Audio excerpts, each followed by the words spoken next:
Welcome back. SoCal News' Hal Banfield is at LPAC, where he's with Mark Mewborn, the founder of ACME Acting Company, and other cast members to discuss the acting company and their recent show. Hal? Well, thanks a lot, Susie. I'm here at LPAC, and I'm here right now with the director of the show, Mr. Mark Mewborn, who's with the ACME Acting Company, who's performing here with all the kids. So, Mark, tell us a little bit about the show.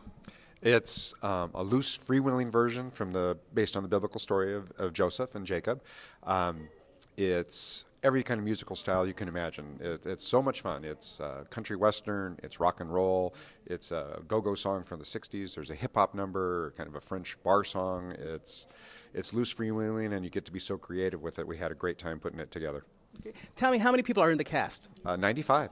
Wow. And we have a very large children's choir, which is kind of observing the show from on stage. And there's about 50 in the children's choir, and we have 40 other performers, brothers, wives, other ensemble members. Okay, so for those who aren't aware, tell us a little bit about the ACME Acting Company. We were founded 11 years ago by my wife and myself. We took an idea to the West Antelope Valley Education Foundation Board, said we'd like to start a musical theater program for children in the Antelope Valley and try and make it as professional and polished as we possibly could.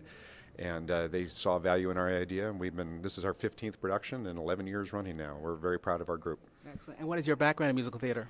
My wife has been doing theater since she was in elementary school. I came into it late. I got on stage with my youngest daughter in '92 and got hooked. Started taking directing classes, acting classes, everything else, and we've been running in the program since 1998 now. He was a powerful man with the ancient robe and the palm of his hand. For all intents and then the back make you look, oh man, he came up from behind, yes he did, sneaking. That gives us a piece of punchline that's really gonna blow your mind. This is gonna flip your lid. Let go again, raise your bellies to those gated days. who can interpret could go on, could become a star. A star.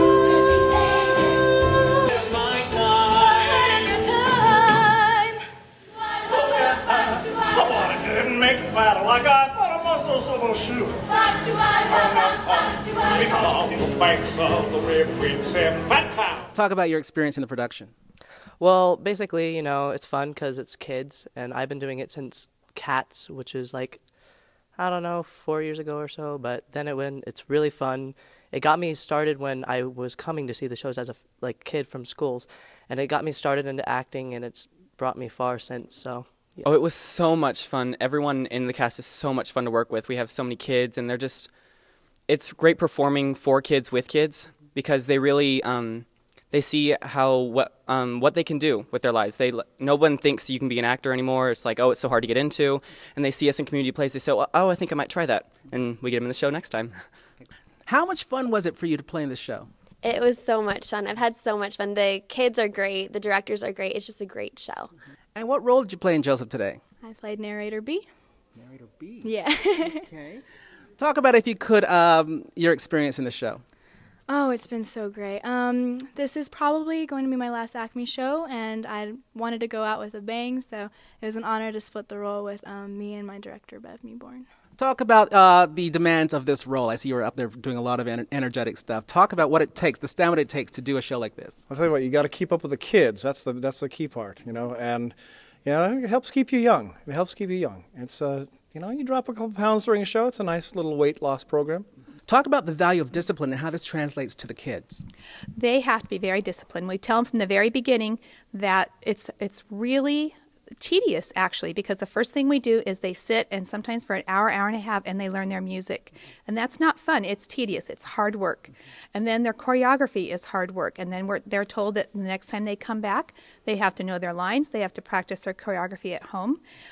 So there's that aspect of it. And then also, when we build the set and create the costumes, we actually have the cast come and paint the set. We want them to be involved in every aspect of it so they get the full experience. And they are just wonderful, a wonderful group of kids. And I love that local kids are performing for other local kids. And we're so so appreciative of WAVE, who sponsors ACME. A lot of our students come from lower income families and wouldn't be able to get to go to the theater if their teachers didn't bring them.